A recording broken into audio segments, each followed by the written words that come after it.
नमस्कार साथियों, स्वागत है आप सभी का आपकी अपनी पाठशाला पर। मैं हूं अंकित अवस्थी। आप है मेरे साथ में एक बेहतरीन टाइटल की तैयारी में। और टाइटल क्या है? सॉइल, मिट्टी, हम सबसे जुड़ी हुई हमारी पहचान। आज के सेशन में चर्चा करेंगे।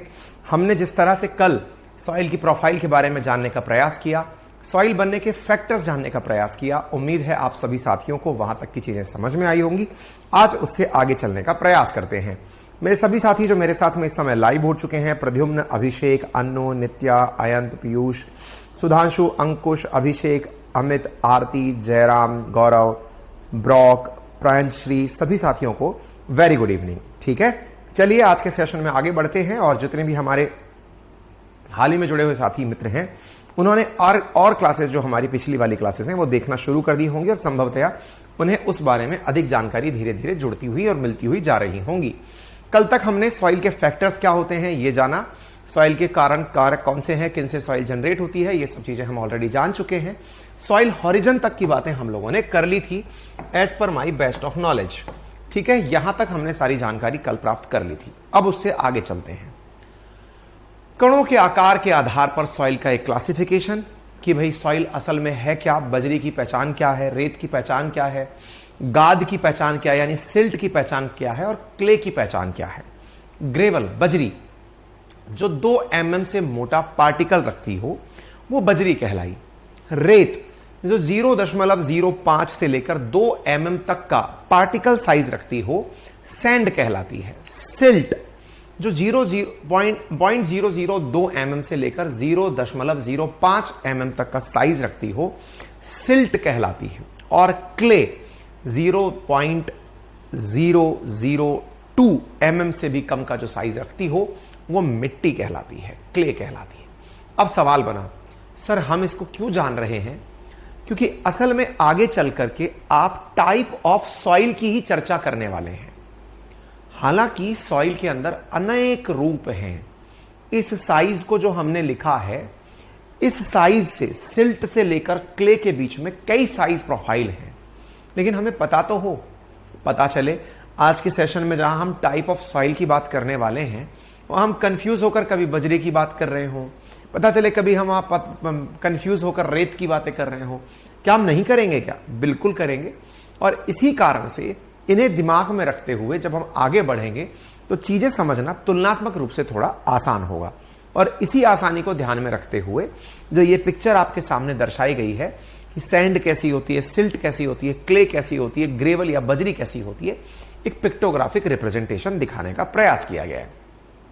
और चूंकि आप सभी लोग मतलब कहीं दूसरे गोले से उतर के नहीं आए हैं, धरती से ही जुड़े हुए हैं, तो संभवतः आप सबको ये सब तस्वीरें और ये सब जानकारियां मूल रूप से होंगी, और अगर नहीं भी हो तो आज आपको हो गई होंगी।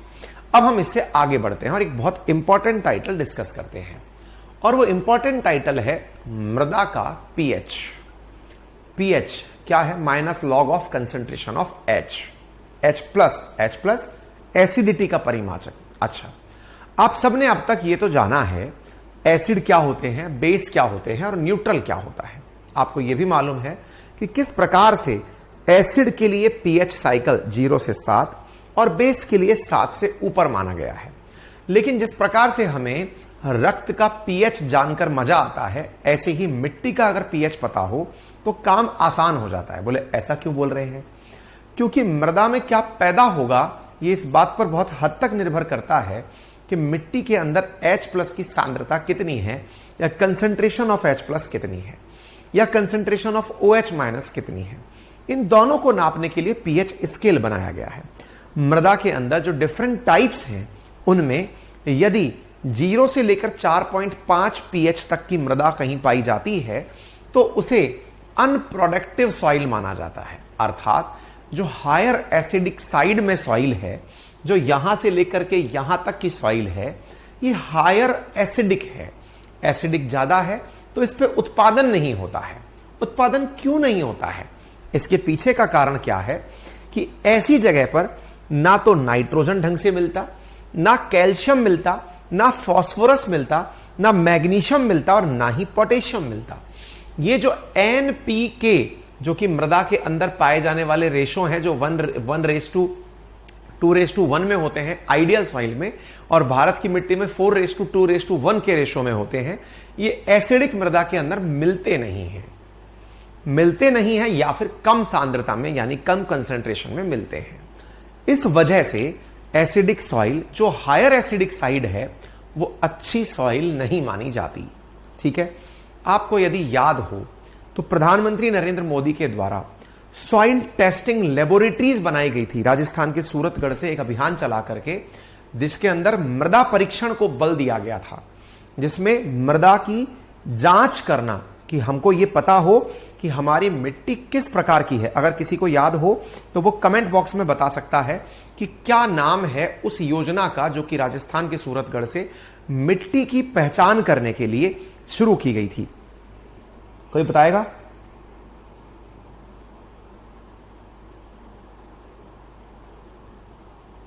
हाँ जी,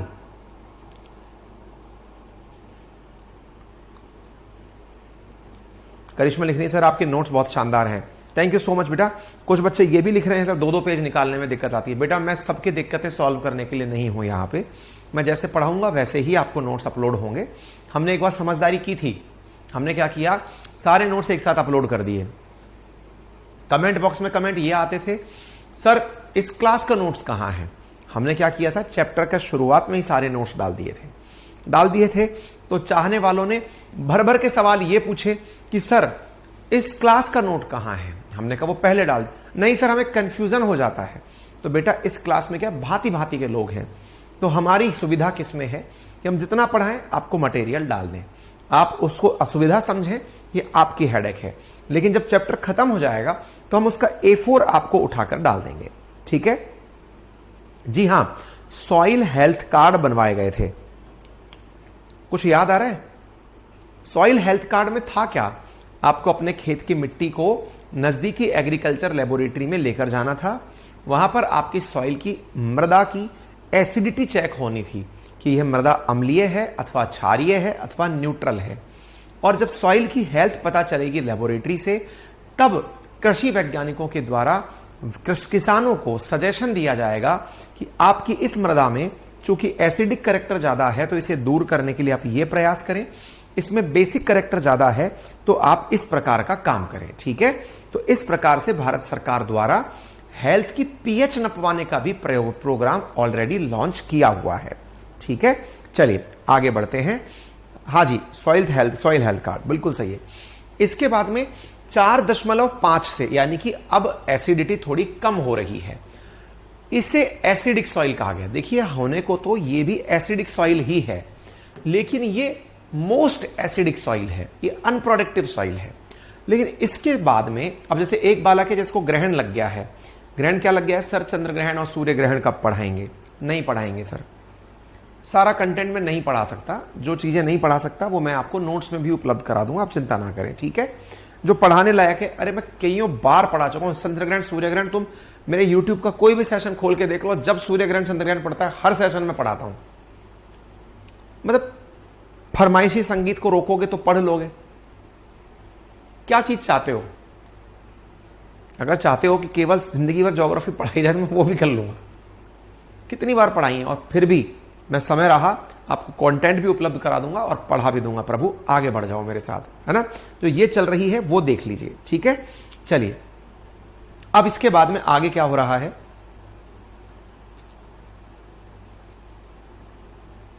हाँ जी आइए, जहां पे डाउनलोड वाला सेक्शन है, वीडियो वाला रिकॉर्डेड वाला सेक्शन है, वहीं पर नोट्स का सेक्शन है, वहीं पर नोट्स अपलोडेड फॉर्म में मिलता है। ठीक है, अच्छा अब सॉइल अच्छी कौन सी मानी गई?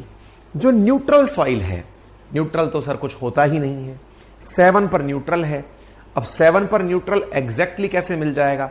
या तो हो सकता है थोड़ा एसिडिक मिलेगा, थोड़ा बेसिक मिलेगा। जी हाँ, तो ऐसी सॉइल जो 6.5 से लेके 7.5 pH के बीच में रखती है उसे एक अच्छी सॉइल माना गया है। इससे ऊपर की तरफ जब सॉइल बढ़ने लगती है तो उसे क्षारीय मृदा अथवा सलाइन सॉइल कहा जाता है। और 8.5 से ऊपर जो 14 तक की सॉइल है वो हायर बेसिक सॉइल है, यानी कि बहुत ज्यादा क्षारीय मृदा है, वो भी कृषि के लिए उपयोगी नहीं है।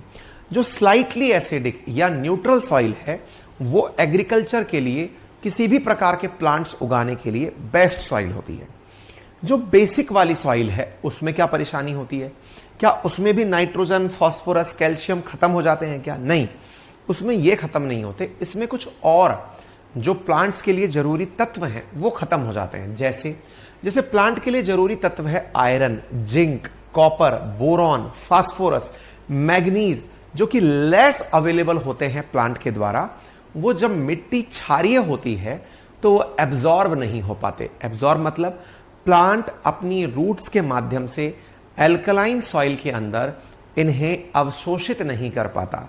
इसी कारण से क्षारीय मृदा, जो कि लीस्ट मात्रा में पाए जाने वाले एलिमेंट्स हैं, उन्हें अवशोषित नहीं कर पाती, और अम्लीय मृदा, जो सबसे जरूरी तत्व है NPK, उन्हें अपने साथ नहीं रख पाती। ठीक है, तो पीएच के आधार पर सॉइल के अंदर क्या इंपैक्ट पड़ता है अब आप उसे फील कर सकते हैं। ठीक है, जब हम बात करते हैं इस चार्ट को समझने की, तो संभवतया आप समझ पाएंगे कि जब एक्सट्रीम एसिडिटी होती है तो नाइट्रोजन की सबसे ज्यादा कमी होती है। एक्सट्रीम एसिडिटी में जो सबसे ज्यादा तत्व पाया जाता है वो आयरन है, उसके बाद मैग्नीज है, उसके बाद बोरॉन है और कॉपर है। ये एसिडिक फीचर जब होते हैं तो इनकी मात्रा ज्यादा पाई जाती है। प्लांट की ग्रोथ के लिए N, P और K, इनकी मात्रा 1:2:1 में औसतन होनी चाहिए, जो कि स्वाभाविक रूप से 5 pH से ऊपर और 8.5 pH के मध्य में ठीक मात्रा में पाई जाती है। इसीलिए यह माना गया है ऐसी सॉइल जो कि आदर्श सॉइल कही जाती है, वो न्यूट्रल से 1 pH नीचे और 1 pH ऊपर की तरफ होती है। ठीक है, उम्मीद है आप सभी को यह बात समझ में आती है। क्लियर? चलिए आगे बढ़ते हैं। शुभम, हाँ बोलो भैया, सारथी बैच क्या है? जानबूझकर कुछ लोग डिस्टर्ब करते हैं। आयुष, हाँ बेटा वो है, ठीक है, मैं मानता हूं माइक्रो और मैक्रो न्यूट्रिएंट। बिल्कुल शुभम, ये निशांत, बिल्कुल आपने सही कहा। तो जो माइक्रो न्यूट्रिएंट का पार्ट्स है ना, वो एसिडिक सॉइल में नहीं मिल पाता, और जो दूसरे वाले न्यूट्रिएंट का पार्ट है वो, यानी माइक्रो न्यूट्रिएंट का जो पार्ट है वो बेसिक सॉइल में नहीं मिल पाता। ठीक है, अच्छा, अब ये तो हमने जान लिया सॉइल का फीचर क्या है। अब भारतवर्ष के अंदर सॉइल कितने प्रकार की पाई जाती है, कौन सी सॉइल अपनी अपनी विशेषताओं के कारण जानी जानी चाहिए। अगर आप में से किसी भी विद्यार्थी ने कभी भी स्टेट पीसीएस का सिलेबस उठाया हो या फिर कभी एग्जाम यूपीएससी लेवल का देखने की कोशिश की हो, तो उन्हें यह पता चलेगा कि भारत की जो सॉइल पैटर्न है ये कितना इंपॉर्टेंट है परीक्षा के पॉइंट ऑफ व्यू से। तो भारत के सॉइल पैटर्न को हम इस मैप के आधार पर समझने का प्रयास करते हैं। जैसा कि कलर कोड अपने आप में स्पष्ट करता है कि यहां पर ये वाला जो विशेष रूप से क्षेत्र है, कश्मीर वाला जो क्षेत्र है, ये कश्मीर के साथ में उत्तराखंड, हिमाचल, फिर नेपाल क्रॉस हो गया, सिक्किम और अरुणाचल प्रदेश। अगर आप इसे पहचान रहे हो तो यह क्षेत्र हिमालयन क्षेत्र है। हिमालयन क्षेत्र में जो मिट्टी पाई जा रही है वो फॉरेस्ट और माउंटेन प्रकार की मिट्टी है, यानी कि मृदा का जो वर्गीकरण है, इस मिट्टी का टाइप क्या होता है, फीचर क्या होते हैं, वो हम आगे चल के डिस्कस करेंगे। लेकिन फॉरेस्ट, क्योंकि आपको मालूम है कि हिमालयन क्षेत्र के अंदर फॉरेस्ट पाए जाते हैं। दूसरा, चूंकि ये पर्वतीय क्षेत्र है तो यहां की मृदा जो एक विशेष प्रकार की है, उस मृदा को हमने कलर कोड के आधार पर दर्शाने का प्रयास किया है। सर ये कहां पूछा जा सकता है? विभिन्न परीक्षाओं के अंदर पूछा जा सकता है। कैसे सर? जैसे अगर आप स्टेट पीसीएस की तैयारी कर रहे हो तो राजस्थान प्रशासनिक सेवा के अंदर इंडिया के सॉइल को मैप पर दर्शाने का क्वेश्चन 10 नंबर का एज इट इज पूछा जाता है। कैसे पूछा जाएगा? भारत में सॉइल का वर्गीकरण स्पष्ट कीजिए। आपने अगर एक छोटा सा मैप बनाया और उसे केवल मार्क कर दिया तो भी 10 नंबर में से 3 नंबर तो केवल मैप बनाने के प्राप्त हो जाते हैं। ये जो हमारे कल से नोट्स रिलीज होने जा रहे हैं उसमें हमने हर चीज को, ज्योग्राफी के अंदर हर एक चीज को मैप के आधार पर, बकायदा पिक्चर्स के आधार पर बहुत ही खूबसूरत अंदाज में प्रदर्शित करने का कार्य किया है। अभी जब कल से हमारे नोट्स मार्केट में होंगे, कल से हम उसकी सेल निकालेंगे, तब बताएंगे आपको, आप देखिएगा। तो हमने ये चीजों का बहुत जबरदस्त तरीके से ख्याल रखा है। खैर, तो फिलहाल के लिए आपने ये चीज देखी। इसके बाद में हिमालय से निकलकर आती हैं नदियां। नदियां आती हैं तो हमने कल भी चर्चा की थी कि जब पर्वतीय क्षेत्र में बारिश होगी, बारिश के साथ पानी बहेगा, पानी अपने साथ में पर्वतीय क्षेत्र की जो बनी हुई मिट्टी है उसे बहाकर ले जाएगा। मिट्टी बहाकर जाएगी तो जाएगी कहां? मैदानी क्षेत्रों के अंदर जाएगी। ये रहे मैदानी क्षेत्र। मैदानी क्षेत्रों में मिट्टी जब जाएगी, चूंकि जल के साथ लुढ़क कर आई हुई मिट्टी है, इसलिए इसे जलोढ़ मिट्टी कहा गया है। क्या मिट्टी कहा गया है? जलोढ़। जलोढ़ मिट्टी या फिर एल्यूवियल सॉइल कहा गया है। एल्यूवियल सॉइल, क्या ये जोनल सॉइल होती है या एजोनल सॉइल होती है? ये कमेंट बॉक्स में मुझे जल्दी से बता दीजिए। मैं कमेंट बॉक्स का इंतजार कर रहा हूं। मैं क्वेश्चन पूछ रहा हूं, एल्यूवियल सॉइल कल पढ़ाया है इसलिए पूछ रहा हूं, क्योंकि बहुत सारे बालक हमारे ऐसे हैं जिन्हें बातें ज्यादा करनी है, चीजें कम समझनी है, उनसे ये सवाल पूछना जरूरी है। ऑर्डर कैसे करें कल बता देंगे बेटा, है ना?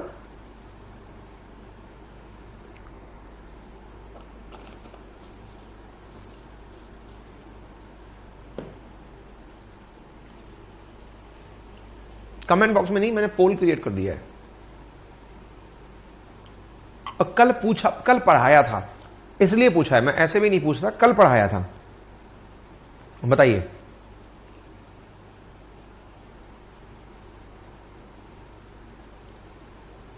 पढ़ाया था ना कल, इसलिए पूछा है, बताइए।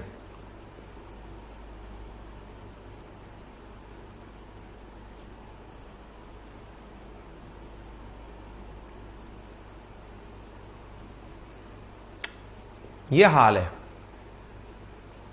पढ़ा कुछ भी लो आप, लेकिन हाल आपके सामने है और आपको दिखना भी चाहिए। क्या हाल है? 50% आंसर है जोनल का और 50% आंसर है एजोनल का। अब बताइए क्या किया जाए? नोट्स कोई भी ले सकता है बेटा, हाँ बिल्कुल ले सकता है। कल से ओपन होंगे।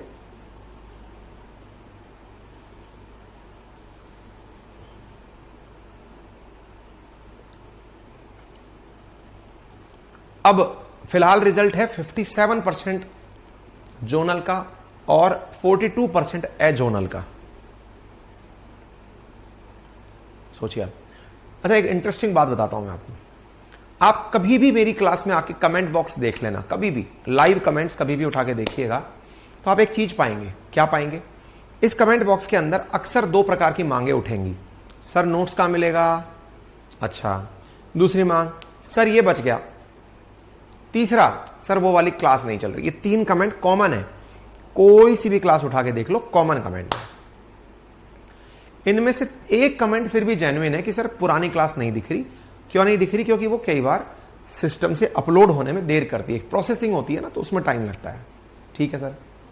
लेकिन जो बाकी दो सवाल है ना, आप उनसे जरा पूछिए कि आप लोगों के नॉलेज में नॉलेज इकट्ठा करना मायने रख रहा है या जो पढ़ाया जा रहा है उसे समझ लेना मायने रख रहा है।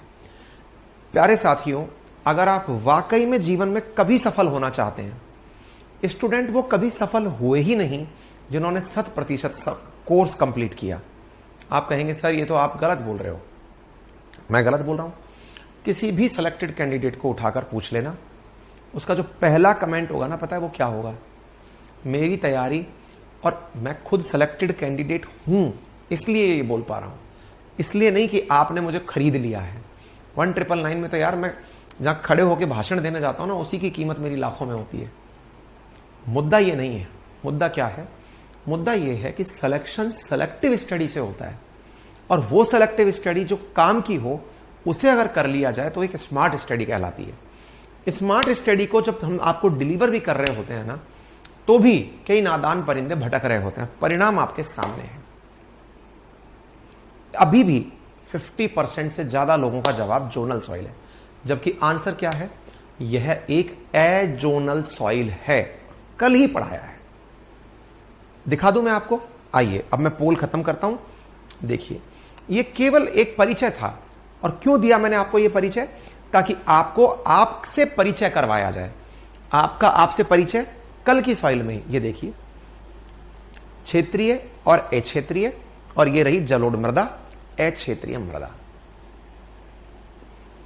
कई बच्चे तो नादान परिंदे होते हैं, पूछते ही ये रहते हैं सर क्वेश्चन परीक्षा में कैसे पूछा जाएगा, सर पेपर के अंदर क्या आएगा।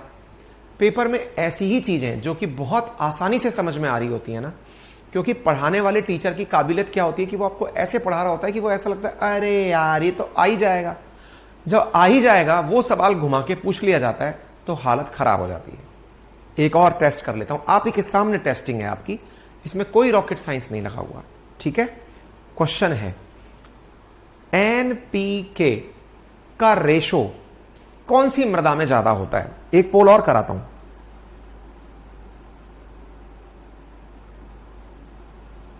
एक पोल और कराता हूं, लीजिए N,P,K की मात्रा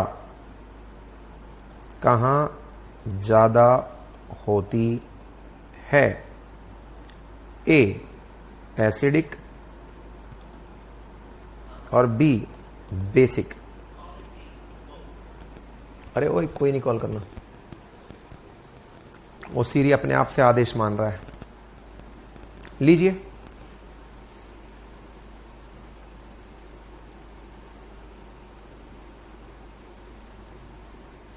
दीपक तिवारी, बिल्कुल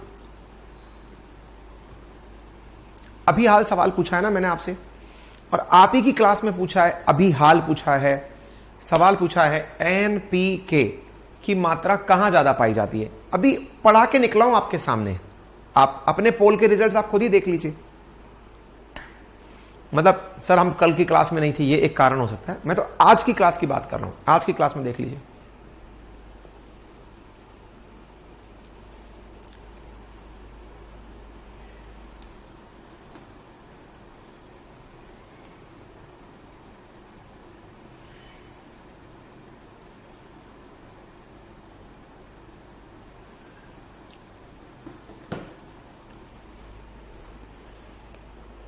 बोलिए, वो एक डायलॉग याद आता है, मारो मुझे मारो। अभी कराया है, मतलब मुश्किल से 10 मिनट नहीं हुई है। अब आप अंदाजा लगाइए कि आपका कंसंट्रेशन पावर कितना कमजोर है। पोल देख लीजिए, मतलब पोल तो विजिबल होगा ना, ऊपर की तरफ एसिडिक लिखा हुआ है, नीचे बेसिक लिखा हुआ है।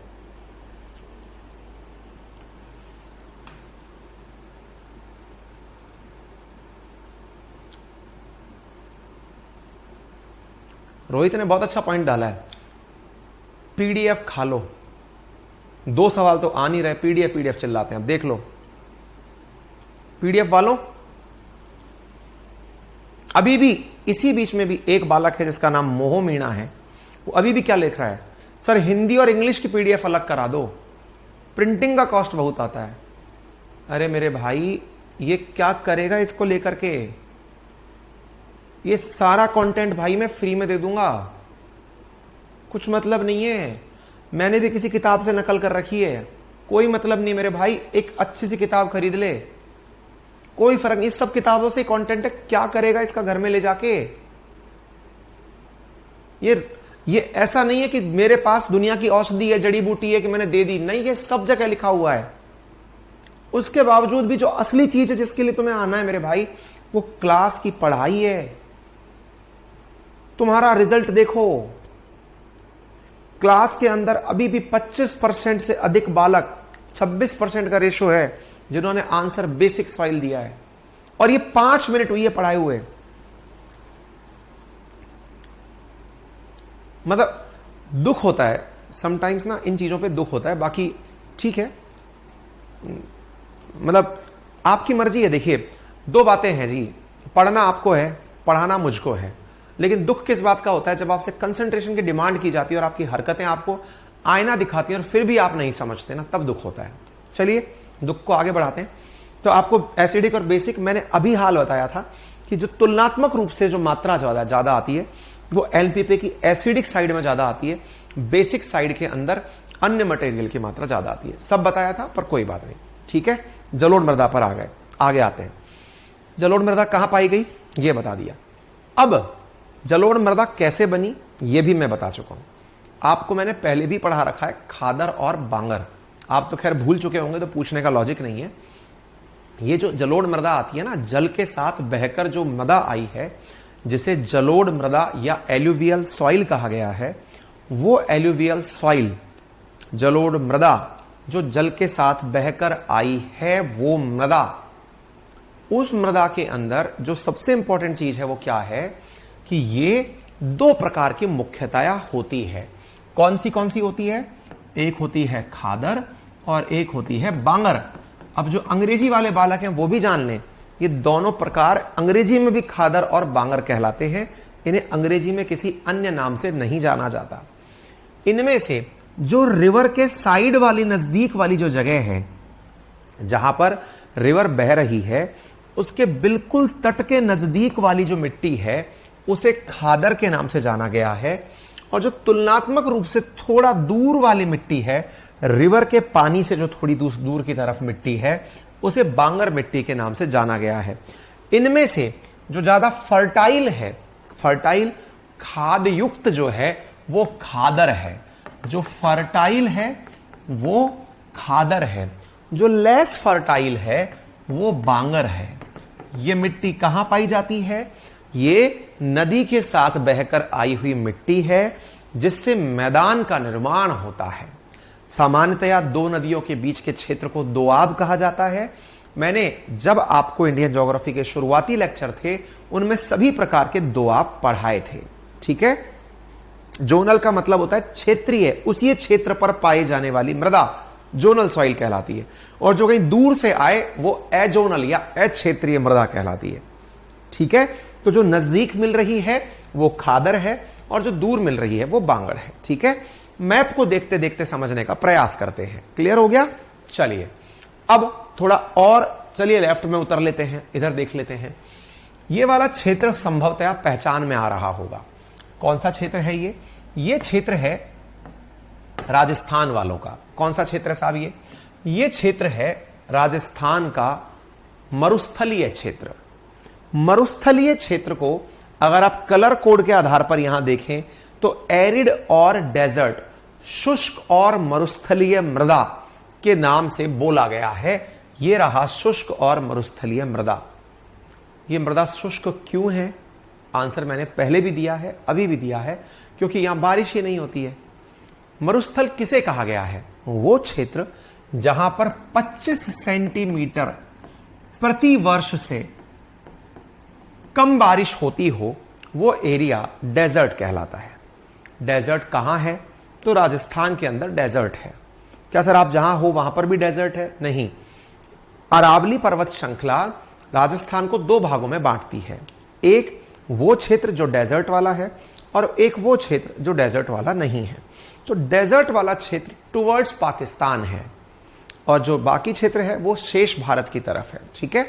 अच्छा सर, डेजर्ट वाली सॉइल कहां पाई जाती है? अभी केवल लोकेशन समझ लीजिए, विशेषताएं आगे चलकर मैं सब में पढ़ाऊंगा। अभी आपको लोकेशन पता चल जाए। जैसे अभी तक आपको क्या पता चल गया? पर्वतीय मृदा कहां पाई गई है? प्रमुखता से जम्मू कश्मीर, लेह लद्दाख, हिमाचल प्रदेश, उत्तराखंड, सिक्किम और अरुणाचल प्रदेश। ये आपको एक चीज पता चल गई, पर्वतीय मृदा कहां पाई जाती है। आंसर मिल गया, कर दिया। दूसरी चीज, आप में से कईयों के दिमाग में एक प्रश्न बनेगा, सर पर्वतीय मृदा तो विंध्याचल और सतपुड़ा जहां है वहां भी मिलनी चाहिए, क्या वहां पर्वत नहीं है? क्या वेस्टर्न घाट पर्वत नहीं है? क्या है? सब कुछ सही है। असल में जिस पर्वतीय मृदा की यहां जिक्र की जा रही है वो वन के साथ पर्वतीय मृदा है, जहां पर ऊपर ग्लेशियर्स हैं, बारिश की वजह से या ग्लेशियर के पिघलने की वजह से नदियां चल रही हैं। पर्वतीय मृदा का टाइप ऑलमोस्ट सब जगह एक जैसा मिल जाता है, लेकिन देश में जब मैप पर दिखाने की बात आती है तो मेजर पर्वतों को टारगेट किया जाता है, ठीक है। नंबर 1। दूसरा, ये समझ में आ गया रेगिस्तान कहां पर है। अच्छा सर, एल्यूवियल सॉइल क्या केवल हम ये कहें कि पंजाब, वो उत्तर प्रदेश में और बिहार में केवल यही मिलती है? मैंने कहा नहीं। किसने कहा? क्या आपको यह नजर नहीं आ रहा ये पूरा क्षेत्र पंजाब का है, ये पूरा क्षेत्र हरियाणा का है, यहां पर थोड़ा सा क्षेत्र आपके उत्तर, इसका मध्य प्रदेश का साइड है, ये पूरा मध्य प्रदेश वाला क्षेत्र है, गुजरात, ये गुजरात वाला क्षेत्र है, ये वाला क्षेत्र मध्य प्रदेश का क्षेत्र है, ये हल्का सा क्षेत्र राजस्थान का है। ये दिखाई नहीं दे रहा क्या? बोले हाँ दिखाई दे रहा है सर। तो क्या सर इन क्षेत्रों में भी एलुवियल सॉइल है क्या? जी हाँ। यहां कैसे हुई सर? अरे मैंने कहा भाई जो पानी के साथ मिट्टी बहकर आ रही है वो मिट्टी जहां जहां नदी है वहां वहां है। तो सर यहां कौन सी नदी आ गई? मैंने कहा यार ये पूरा क्षेत्र चंबल का हो गया। बोले हाँ। यमुना का हो गया? बोले हाँ। मैंने कहा इसके आगे आ जाओ, ये वाला जो क्षेत्र है नीचे वाला, ये तापी का और नर्मदा का हो गया। बोले सही कह रहे हो। इससे ऊपर वाला, मैंने कहा ये साबरमती का क्षेत्र हो गया, बनास का क्षेत्र हो गया। बोले अच्छा, यानी नदियां अपने साथ मिट्टी बहाकर ले जाती हैं और तटवर्तीय जो मैदान बनाती हैं वो एलुवियल सॉइल के होते हैं। मैंने कहा बिल्कुल सही है। सर फिर यहां क्यों आ रहा है? मैंने कहा यार कितना बताएं आपको, ब्रह्मपुत्र नदी है ना यहाँ पे, ब्रह्मपुत्र नदी तो सर ऊपर से आ रही है। मैंने कहा आ रही है यारलंग सांगपो के नाम से, फिर दिहांग के नाम से, फिर इंडिया के अंदर ब्रह्मपुत्र के नाम से बहती है। तो ब्रह्मपुत्र का जो मैदान है वो भी जलोढ़ मृदा का मैदान है। तो सर ये पश्चिम बंगाल में क्यों दिख रहा है? मैंने कहा भाई यहां पर भी तो गंगा हुगली बनकर गई है, तो हुगली बनकर गई है तो यहां पर जलोढ़ मृदा है। ओके, तो हम ये पकड़ लें सर जहां नदियां बहती हैं उसके पड़ोस में सामान्यतः जलोढ़ मृदा मिलती है। हमने कहा समझ लो। तो सर फिर तो गोदावरी, कृष्णा, कावेरी, इनके बगल में भी जलोढ़ मृदा होनी चाहिए। मैंने कहा सोच तो सही रहे हो, लेकिन चूंकि ये जब बहती हैं तो पठारी क्षेत्र में बहती हैं, गॉर्ज की तरह गहरे गड्ढे बनाकर बहती हैं, तो इनके तटवर्ती इलाकों पर जो मैदान मिलते हैं वो जलोढ़ मृदा वाले मैदान मिलते हैं। ओके, समझ में आया? नहीं आया तो कोई बात नहीं, समझो आपके पेपर में नहीं आएगा, है ना, छोड़ देना इसे, क्योंकि आपको समझना आपके ऊपर है। अब सर यहां पर आप एक चीज बताइए, ये जो आपने कलर दिखा रखा है ब्राउन सा, ये क्या है? मैंने कहा ब्लैक सॉइल है। सर यही क्यों मिलती है? मैंने कहा यार आपको मैंने एक चीज पढ़ाई थी यहां से। बोले क्या पढ़ाया था? मैंने कहा एक प्लेट्यू पढ़ाया था अगर याद हो तो। बोले कौन सा पढ़ाया था? मैंने कहा एक प्लेट्यू पढ़ाया था जिसका नाम था डेक्कन प्लेट्यू। बोले हाँ पढ़ाया था। मैंने कहा अगर डेक्कन प्लेट्यू पढ़ाया था तो डेक्कन प्लेट्यू के बारे में मैंने बताया था कि वो बेसाल्ट से निर्मित होता है। किससे निर्मित होता है? बेसाल्ट से। बोले सर कैसे पता? मैंने कहा जब ये धरती, भारत वाली जो धरती है, ये गोंडवाना लैंड हुआ करती थी तो ये माना जाता था कि कभी इस धरती पर इरप्शन हुआ था लावे का। और जिन्हों को नहीं पता वो पुरानी क्लासेस हमारी देख लें, वहां से पता चल जाएगा। हमने जब प्लेट्यू पढ़ाए उस समय बताया है। तो जब इरप्शन हुआ लावा का, तो यहां पर लावा की वजह से जो चट्टानी क्षेत्र बना वो चट्टान बेसाल्ट का था, दक्कन प्लेट्यू जिसे कहा गया। दक्कन प्लेट्यू पर या दक्षिण भारत के पठार पर जब अपरदन, वेदरिंग की घटनाएं होने लगी, सॉइल इरोजन की घटनाएं होने लगी, सॉइल निर्माण की घटनाएं होने लगी, तो यहां पर जो मिट्टी का निर्माण हुआ इसकी वजह से वो ब्लैक कलर का था। कैसे रंग का था? ब्लैक कलर का था। क्या आपको यह बात समझ में आ गई? तो हम एक बार क्या जज कर लें? नंबर 1, यहां पर क्या हो गया? पर्वतीय क्षेत्र, जलोढ़ मृदा, जलोढ़ मृदा के बाद में ये वाला क्षेत्र डेक्कन प्लेट्यू। डेक्कन प्लेट्यू का मुख्यतया क्षेत्र काली मिट्टी का है। काली मिट्टी का क्षेत्र कहां पर है? जहां पर पठार काली मिट्टी वाले यानी बेसाल्ट वाले पाए जाते हैं। सर प्लेट्यू तो आपने और भी बताए थे। मैंने कहा हाँ बताए थे। जैसे सर ये वाला क्षेत्र आपने बताया था यहां पर छोटा नागपुर पठार पाया जाता है। मैंने कहा बिल्कुल, मैंने छोटा नागपुर पठार पढ़ाया है आप लोगों को। ठीक है सर। सर छोटा नागपुर के अंदर तो आपने कहा था कि छोटा नागपुर एक नदी के कारण 2 भागों में बंटता है। मैंने कहा मैंने तो कहा था कमेंट में आपको बताना है वो कौन सी नदी है जो छोटा नागपुर पठार को 2 भागों में बांटती है। जल्दी से बताइए, मैं आपको और बातें बताता हूं। तब तक मैं ये बताता हूं कि वो नदी छोटा नागपुर पठार को 2 भागों में बांटती है। एक भाग ऊपर की तरफ हजारीबाग का प्लेट्यू कहलाता है और नीचे वाला भाग रांची का प्लेट्यू कहलाता है। बोले हाँ याद तो आ रहा है। मैंने कहा मैंने तो ये भी बताया था कि इसी प्लेट्यू क्षेत्र पर स्थित है उड़ीसा, इसी प्लेट्यू क्षेत्र पर स्थित है पश्चिम बंगाल, इसी प्लेट्यू क्षेत्र पर स्थित है झारखंड। बोले हाँ, और कुछ हिस्सा पश्चिम बंगाल का। बोले हाँ ये तो याद आ रहा है।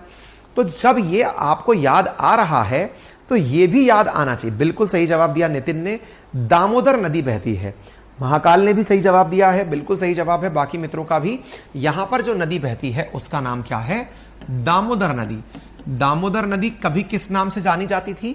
बंगाल के शोक के नाम से जानी जाती थी। ठीक है, अच्छा अब क्यों नहीं जानी जाती? क्योंकि उस पर डैम बना दिया गया। कमेंट बॉक्स में उस डैम का नाम बता दीजिए। ठीक है, अच्छा तो भैया हमने आपको यह भी बताया था कि इस क्षेत्र में उड़ीसा वाला जो पर्टिकुलर क्षेत्र है और झारखंड वाला क्षेत्र, पश्चिम बंगाल वाला क्षेत्र जो है, यहां झारखंड वाला जो क्षेत्र है, यहां दो अयस्क प्रॉपर तरीके से पाए जाते हैं। कौन से? एक तो कोयला पाया जाता है माइंस एंड मिनरल्स में, और एक लोहा पाया जाता है, और तीसरा एल्यूमिनियम पाया जाता है। कुछ याद आ रहा है? बिल्कुल याद आ रहा है। और अगर याद आ रहा है तो आपको याद आना चाहिए जहां पर लोहा पाया जाए, लोहा जहां क्षेत्र में पाया जाता है वहां पर लोहा आयरन ऑक्साइड बनाकर रहता है। आयरन ऑक्साइड सामान्यतः रेड कलर में दिखाई देता है, जंग जिसे आप कहते हैं, रस्ट जिसे आप कहते हैं, और अगर पानी से मिला दिया जाए तो वो येलोइश कलर का हो जाता है। तो लाल पीली मृदा जो जिन क्षेत्रों में पाई जा रही है वहां मिट्टी में लोहे की मात्रा ज्यादा है। फरक्का डैम तो बेटा गंगा पर बनाया गया है। गलत, फर्जी जवाब नहीं दोगे आप। ये मत समझो कि सर हमसे पूछते तो सर को नहीं पता होता। मैं तो तुम लोगों को एंगेज करने के लिए पूछता हूं।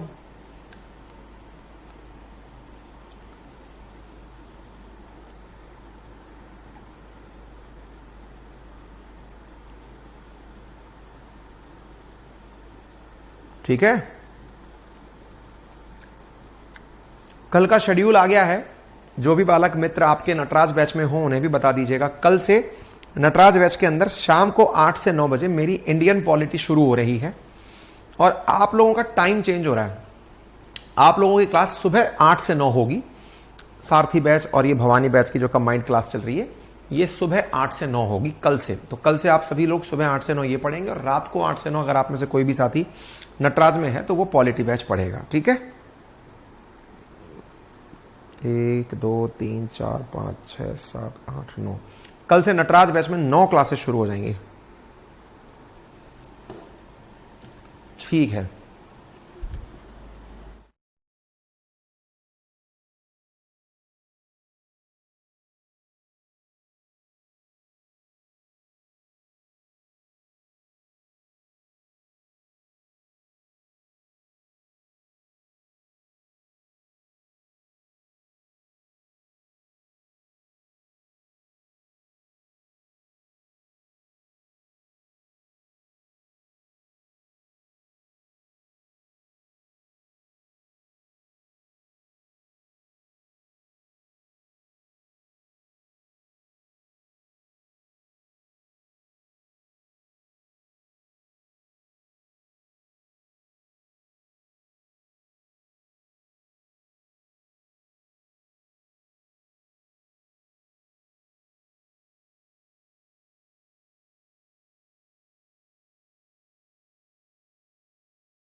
चलिए आगे चलें, आगे बढ़ते हैं।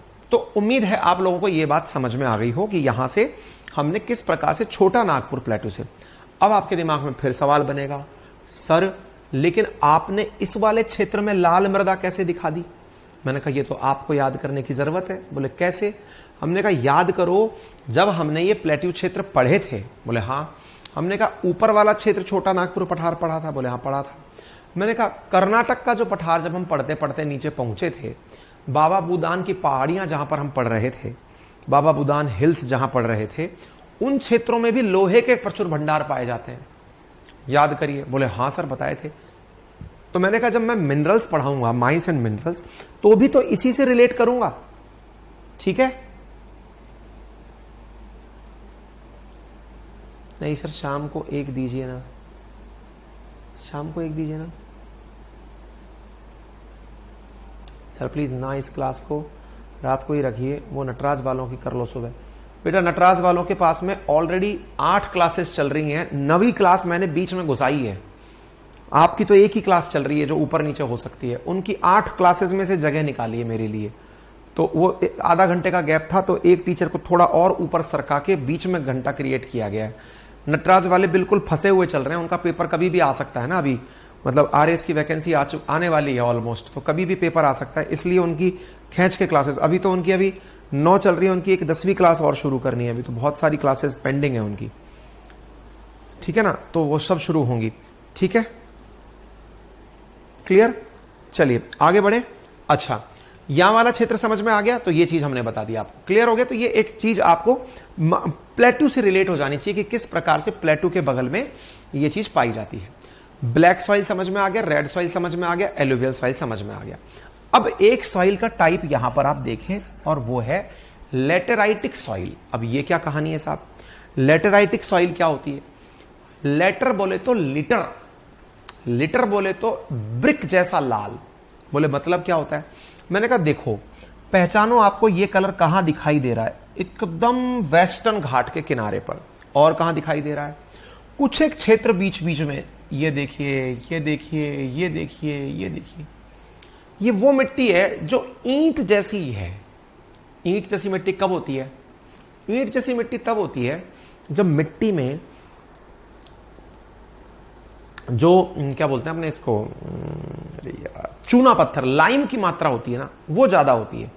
और लाइम क्या करता है, पानी के साथ बहकर खुद तो नीचे चला जाता है और मिट्टी के बाकी अवयवों को ऊपर भेज देता है, जैसे आयरन को, एल्यूमिनियम को, इनको ऊपर भेज देता है, तो वो लिटर प्रकार की दिखने लगती है, ठीक है। लिटर क्या है? ईंट जैसी। इसकी दूसरी विशेषता क्या है? उच्च तापमान में तेज वर्षा के साथ जब चूना पत्थर जैसा मटेरियल अंदर बह जाता है, तो फिर उस मिट्टी के अंदर लेटराइटिक सॉइल। कुछ बच्चों के दिमाग में एक प्रश्न उठने लगेगा, ऐसा क्यों याद करना है हमें? हमें इसलिए याद करना है, क्वेश्चन के अंदर अगर 4 ऑप्शन इधर दे दिए जाएं, जलोढ़ मृदा यानी एल्यूवियल सॉइल, लाल मिट्टी, पीली मिट्टी, लाल पीली मिट्टी, लेटराइटिक सॉइल, पर्वतीय सॉइल, और 4 राज्यों के नाम दे दिए जाएं कि इन्हें मैच करिए, तो भाई साहब होश फाकते हो जाएंगे। अभी जो चीज इतनी आसान लग रही है वो इतनी टफ लगने लगेगी कि यार ये क्या पूछ लिया, है ना। इसलिए इस चीज को अच्छे से प्रिपेयर करिए, ठीक है। अच्छा, अब एक चीज आप यहां पर और देखते हैं, और क्या है? सलाइन और एल्कलाइन सॉइल। अब ये क्या है साहब? सर ये तो मैप में कहीं दिखाई ही नहीं दे रहा ये वाला कलर। मैंने कहा एक हल्का सा तो यहां दिखाई दे रहा है, बोले हाँ। और मैंने कहा थोड़ा बहुत यहां मान लो यहां पे दिखेगा, और थोड़ा बहुत देखो यहां दिखाई दे रहा है। बोले है क्या सर, ये मर्जी से लगा दिए क्या कलर? मैंने कहा यूं ही समझ लो आप। बोले कैसे? मैंने कहा जब मृदा के अंदर, एल्कलाइन का मतलब क्षारीय मृदा, क्षारीय मृदा पाई जाती है क्या? हमने कहा बिल्कुल पाई जाती है। कहां पाई जाती है? मैंने कहा जिस मिट्टी में फर्टिलाइजर ज्यादा डाले जाते हैं उस मिट्टी के अंदर सैलिनिटी अथवा बेसिसिटी बढ़ जाती है। ओ बाबा, ऐसा कहां होता है? मैंने कहा भाई साहब ऐसा होता है जहां पर हरित क्रांति क्षेत्र ज्यादा रहा हो। हरित क्रांति? जी हां। जब ग्रीन रेवोल्यूशन हुआ, तो ग्रीन रेवोल्यूशन हुआ किस आधार पर था? ग्रीन रेवोल्यूशन हुआ था उच्च उत्पादक क्षमता वाले बीज, HYV, high yielding variety seeds के माध्यम से, फर्टिलाइजर्स के माध्यम से और वाटर के माध्यम से। 3 चीजों से ही तो ग्रीन रेवोल्यूशन आया था। कुछ टारगेटेड क्षेत्र थे जैसे हरियाणा, पंजाब और पश्चिमी उत्तर प्रदेश। इन क्षेत्रों में क्या किया गया था?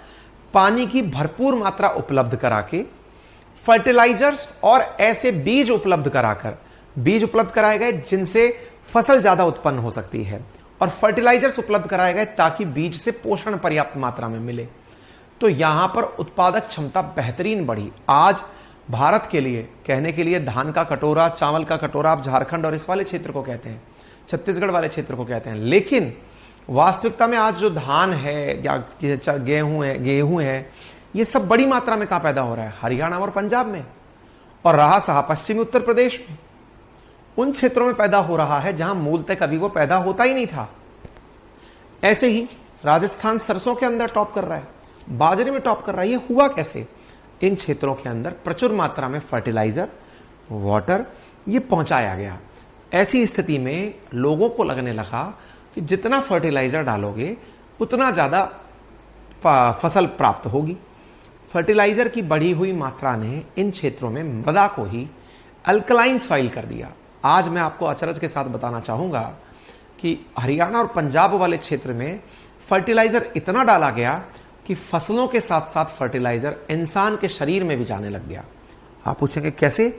जो आप भोजन खाते हैं उस भोजन में फर्टिलाइजर की मात्रा बढ़ते बढ़ते बढ़ते बढ़ते उसका कंटेमिनेशन सॉइल में तो हुआ सो हुआ, प्लांट के माध्यम से, प्लांट लीव्स, जैसे कुछ लोग खाते हैं सरसों का साग, कोई खा रहा है, कोई कच्चे फल खा रहा है, कच्ची सब्जियां खा रहा है, इवन पके हुए फल में भी बायो एक्यूमुलेशन के माध्यम से वो सॉल्ट्स या वो केमिकल्स इंसानी शरीर में जाने लगे। तो सर इसका मतलब फिर तो आदमी भी ज्यादा फर्टाइल हो गया होगा। बिल्कुल, बहुत फर्टाइल हो गया। आदमी की कोशिकाएं इतनी फर्टाइल हो गई कि वो अनियंत्रित तरीके से बढ़ने लगी। अनियंत्रित तरीके से बढ़ने लगी मतलब कोशिकाओं को डर ही नहीं रहा बढ़ने का। साहब कहीं बढ़ना था इतना तो वो कहीं ज्यादा बढ़ गई। बढ़ने से मतलब कोशिकाओं की अनियंत्रित वृद्धि, आज जिसे आप कैंसर कहते हैं, वो होने लगी। अच्छा, तो क्या कैंसर का कारण बन गया क्या फर्टिलाइजर? जी हां, यही दुर्भाग्य है कि यहां पर पंजाब और हरियाणा से चलकर एक ट्रेन, राजस्थान के अंदर इस कॉर्नर पर एक हॉस्पिटल है, मेडिकल कॉलेज है जिसका नाम है बीकानेर मेडिकल कॉलेज। वहां पर एक ट्रेन चलकर आती है जिसका नाम ही कैंसर स्पेशल ट्रेन है, जिसमें मरीज हजारों की संख्या में भरकर आते हैं कैंसर का ट्रीटमेंट कराने। राजस्थान के बीकानेर में लोग उसे कैंसर स्पेशल ट्रेन बोलते हैं। गूगल कर लीजिएगा, आपको जानकारी मिल जाएगी। क्या आपको मेरी बात समझ में आ रही है? क्लियर हुआ हमने क्या समझाया आपको? तो इन क्षेत्रों में सलाइन और अल्कलाइन सॉइल पाई जाती है। अब आखिरी सॉइल कौन सी है? वो है पीटी और मार्शी सॉइल। पीटी और मार्शी सॉइल मतलब दलदल युक्त मिट्टी। सर दलदल युक्त मिट्टी क्या होती है? मैंने कहा दलदल युक्त मिट्टी वो क्षेत्र है जहां पर पानी और मिट्टी एक साथ एक दूसरे के साथ रहना शुरू कर दी। सर ऐसा भी कहीं होता है क्या? मैंने कहा क्यों नहीं होता। मैंने कहा यार मैंग्रोव फॉरेस्ट जहां भी उगते हैं वो दलदल ही तो होता है, पीटी और मार्शी लैंड होती है। क्यों? क्योंकि पानी वहां जमीन में मिट्टी के साथ पूरे टाइम घुल के रहता है। तो सर ऐसी क्षेत्र में तो फिर बड़ा ही अटपटा मामला हो जाता होगा। बिल्कुल। मैंने कहा इन्हीं क्षेत्रों में से कई जगह को आप वेटलैंड के नाम से जानते हैं। अच्छा, ये वेटलैंड वही वाला है क्या सर, रामसर साइट वाला? मैंने कहा बिल्कुल। सुंदरबन डेल्टा हो, चिल्का लेक हो, भीतरकनिका हो, आप इसीलिए इन्हें वेटलैंड में पढ़ते हैं। वेटलैंड का मतलब पानी और मिट्टी एक साथ। मैंने कहा जी हाँ, पानी और मिट्टी तो सर नदी में भी रहते हैं। अरे मैंने कहा भाई नदी में भी रहते हैं, लेकिन वहां पानी का डेप्थ ज्यादा होता है। जहां पर दलदल होता है वहां पर पानी और मिट्टी घुल के रहते हैं कीचड़ के तरीके से। अच्छा ये हाल है क्या? जी हाँ। तो इसी प्रकार से पीटी और मार्शी लैंड, तो जहां जहां पर आपको ये क्षेत्र दिखाई दे रहे हैं, जैसे उड़ीसा का किनारा, सुंदरबन डेल्टा, ये वाला सुंदरबन डेल्टा दिखाई दे रहा है, ये उड़ीसा का भीतरकनिका वाला, ये चिल्का लेक वाला क्षेत्र दिखाई दे रहा है ना, यहाँ पर आपको दिखाई दे रहा है ये मन्नार की खाड़ी वाला क्षेत्र दिखाई दे रहा है, ये केरला की जो वो हैं लेक्स हैं वो आपको दिखाई दे रही हैं। यहाँ पीटी और मार्शी लैंड पाई जाती है। ठीक है, उम्मीद है आप लोगों को इस बारे में अच्छे से सारी बातें समझ में आ रही हों। क्लियर? क्लियर? बोलो भाई, यहां तक समझ में आ रहा है? एक बार थम्स अप कर दीजिए। क्लियर हो रहा है ना सभी साथियों को? यहां तक की सारी कहानी क्लियर है? ठीक है, क्लियर हो गया। अच्छा, एक बालक पूछ रहा है सर इससे आगे इंडियन मैपिंग होगा क्या? बेटा ये क्या है? मतलब ये पाकिस्तान का मैप है बेटा। इंडियन मैपिंग असल में इंडिया की ज्योग्राफी को मैप के माध्यम से पढ़ना है। मैंने कैसे पढ़ाया आपको अभी तक? देखो मेरे साथ में बहुत बड़ी दुविधा क्या है ना, मैं मतलब पता नहीं इस बात का मुझे दुख होना चाहिए खुश होना चाहिए। मेरा लेवल होता है पढ़ाने का कि एक यूपीएससी स्तर के बच्चे को पढ़ाया जाए, एक स्टेट पीसीएस स्तर के बच्चे को पढ़ाया जाए, लेकिन कई बार ऐसे नादान बालक आ जाते हैं जो सुन के तो कहीं से आ गए और हम फीस ऐसी रख देते हैं कि वो कोई भी पे कर देता है। सामान्यतया कई बहुत बड़े संस्थान शायद महंगी फीस इसलिए भी रखते होंगे कि इससे वो जो लीस्ट इंटरेस्टेड बच्चा है ना वो दूर रहे, लेकिन उससे हमारा मकसद पिट जाता है जो बच्चे बच्चे तक पहुंचने का है। चाहते क्या हो यार? ये मैप नहीं है तो क्या है? मतलब सर इंडियन मैपिंग होगी क्या? मैंने पूरी ज्योग्राफी, इंडियन ज्योग्राफी मैपिंग के थ्रू ही तो पढ़ाई है भाई। पूरे पर्वत, पूरी नदियां, पूरे पठार सब मैप के थ्रू पढ़ाए हैं। जी लेने दो यार। ठीक है, ठीक है, थोड़ा जूम करके भी दिखा दिया। क्लियर हो गया? अब इन सब के बारे में मैंने डिटेल से आपको लिख के दे दिया है। जो भी बातें मैंने बोली वो सब लिखित में है। आपसे गुजारिश है कि आप इसको प्रॉपर तरीके से पढ़कर आएं जो मैंने आपको यहां पर लिखित में दिया है। ठीक है, आप कल पढ़कर आएंगे ऐसी मुझे पूरी उम्मीद है। क्लियर? अब आपको एक छोटा सा टास्क और दे रहा हूं। भारत का जो कृषि अनुसंधान केंद्र है, Indian centre for agriculture and research, उसने साइंटिफिक तरीके से मृदा को बांटा हुआ है। कैसे? Inceptisol, entisol, alfisol, vertisol, aridisol, ultisol, mollisol और अदर्स। यानी अकॉर्डिंग टू दिस यूएसडीए, मतलब classification of the soil of India into the following order as per the USDA soil taxonomy. इन्होंने क्या किया हुआ है, भारत के अंदर जो मृदा है उसको अमेरिका के पैमानों पर भारत की मृदा को, अपन ने तो लोकल क्षेत्रीय नाम पढ़ लिए, ठीक है ना? हाँ जी। अब इस क्षेत्र के अंदर ये जो मृदा का टाइप अपने बताया है, ये जो यूएस के अंदर जो डिपार्टमेंट ऑफ एग्रीकल्चर है उसको भारत का Indian centre for agriculture and research ने इस प्रकार से पता लगाया कि भारत में जो सबसे अधिक मिट्टी पाई जाती है वो इंसेप्टिसोल प्रकार की है। बोले सर हम तो कुछ और पढ़ते हुए आ रहे थे। तो इस मृदा के वर्गीकरण को भी एक बार और देख लीजिए। जैसे आपके सामने जितनी भी प्रकार की मृदा है उसमें से इंसेप्टिसोल सबसे अधिक है। ये कहां पाई जा रही है? जलोढ़ मैदानों में और पर्वतीय और घाटी क्षेत्रों में, यानी एक प्रकार से भारत की एल्यूवियल सॉइल सर्वाधिक मात्रा में पाई जाती है। ठीक है। यहां पर जो मृदा के टाइप हैं, एरिडोसॉल, एरिड बोले तो शुष्क क्षेत्र, तो शुष्क और अर्धशुष्क क्षेत्र में पाई जाने वाली मृदा एरिडोसॉइल प्रकार की है। वर्टिसोल, जिसके अंदर जल धारण क्षमता अधिक होती है और जो अपने आप में खुद से जुताई वाली मृदा मानी जाती है। खुद से जुताई मतलब सेल्फ प्लगिंग। जो ब्लैक सॉइल होती है उसके बारे में कहा जाता है कि ये खुद से जुताई वाली फसल है। क्यों? सूखी होते ही अपने आप से स्पेस छोड़ देती है और इसमें दरारें पड़ जाती हैं। दरारें पड़ने से इस मृदा को सेल्फ यानी कि खुद से जुताई वाली फसल माना जाता है, वर्टिसोल या फिर काली मिट्टी। तो एक प्रकार से इसको हम रिजेंबल कर सकते हैं। ये काली मिट्टी है, ये शुष्क मृदा है, और जो हमने इंसेप्टिसोल बताई वो आपकी जलोढ़ मृदा है। ठीक है। ऐसे ही आल्फीसोल, निक्षालित मृदा, जिसमें एल्यूमिनियम, लोह, कैल्शियम इसकी मात्रा अधिक पाई जाती है, लाल रंग की उपजाऊ मृदा है। इसको आप लाल मृदा या फिर लेटेराइटिक सॉइल के नाम से जानते हैं। देखिए, जो भारत का हमने विभाजन बताया वो प्रचलित विभाजन है, लेकिन अमेरिका वालों का जो विभाजन है, जो ICAR ने दे रखा है, उसके आधार पर अगर वर्गीकरण देखा जाए तो उसको भी हम रिजेंबल कर सकते हैं। ठीक है। ऐसे जेलीसोल, अब भारत के अंदर तो टुंड्रा है नहीं, लेकिन ग्लेशियर क्षेत्रों में जो पाई जाती है वो जेलीसोल। एंडीसोल, जो ज्वालामुखी की राख से बने, अब भारत के मेनलैंड इंडिया में तो है नहीं, बैरन आइलैंड है उसमें, अंडमान निकोबार में, तो वहां पर एंडीसोल।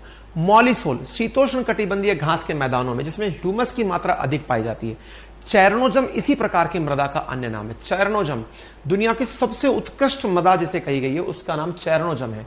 यूक्रेन के अंदर जो मृदा पाई जाती है वो चैरनोजम मृदा है। यूक्रेन को अनाज का कटोरा क्यों कहा गया? क्योंकि इसके कारण। ये कहां पाई जाती है? शीतोष्ण कटिबंधीय यानी कि टेम्परेट रीजन में। तो इस मृदा का असली नाम क्या है? मॉलिसोल्स, और इसके अंदर एक टाइप है चैरनोजम। तो दुनिया में अगर पूछा जाए कि सबसे उत्कृष्ट मृदा कौन सी है तो चैरनोजम। अच्छी क्यों मानी गई है? क्योंकि इसमें ह्यूमस की मात्रा अधिक होती है। ह्यूमस बोले तो ऑर्गेनिक फर्टिलाइजर नेचुरली इसके अंदर पाए जाते हैं। तापमान का कम प्रभाव है, बारिश का भी कम प्रभाव होता है। जलोढ़ मृदा इंसेप्टिसोल के नाम से जानी गई है। हिस्टिसोल्स, जो जलमग्न क्षेत्र हैं, जिसको अपन ने पीट मृदा के नाम से जाना गया है, उन्हें हिस्टोसोल्स के नाम से जाना गया है। ठीक है। ऑक्सीसोल, विषुवत रेखीय क्षेत्रों में, जहां पर कि क्या पाया जा रहा है? हाईली, ये कहां गई ऑक्सीसोल? कहां पर पाई जा रही है ऑक्सीसोल? वो क्षेत्र जो इक्वेटर के नजदीक है, जहां पर बारिश ज्यादा हो रही है। तो भारत में कहां मिल सकता है इक्वेटर के नजदीक? अगर हम अंडमान निकोबार की बात करें।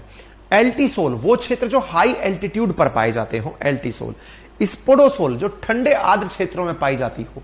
ठंडे आर्द्र क्षेत्रों में, चूंकि भारत के अंदर ठंडे आर्द्र क्षेत्र पर्वतीय क्षेत्रों पर पाए गए। ये दुनिया की मिट्टी का वर्गीकरण है 12 प्रकार का। भारत में आपको खोजना है कि ये कहां कहां है, दिमाग लगा के। ठीक है।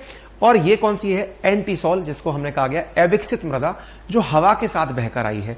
रेत के जो धोरे एक जगह से दूसरी जगह उठकर चले जाते हैं, that is known as entisol. ये 12 टाइप सॉइल का वर्गीकरण और है, पेपर में नहीं पूछा जाता है। मैंने क्यों दिया फिर? क्योंकि जो मैंने आपको दिया वो इंडियन क्लासिफिकेशन है, लेकिन ये अमेरिकन क्लासिफिकेशन है जो पूरे वर्ल्ड के लिए लागू होता है। दुनिया की सारी मृदा को इन 12 टाइप में डिस्ट्रीब्यूट किया जा सकता है।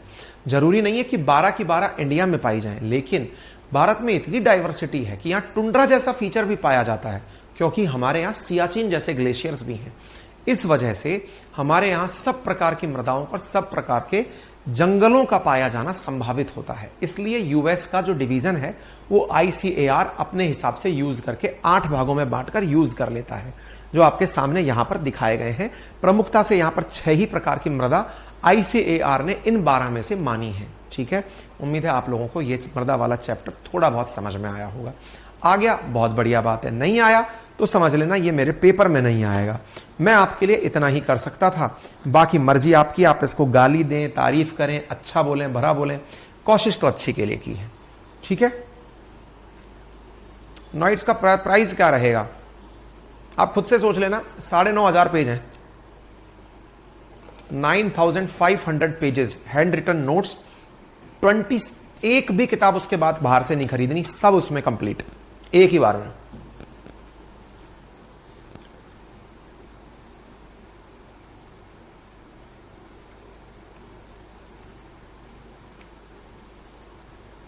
क्लियर? डन? चलिए साहब, शुभ रात्रि।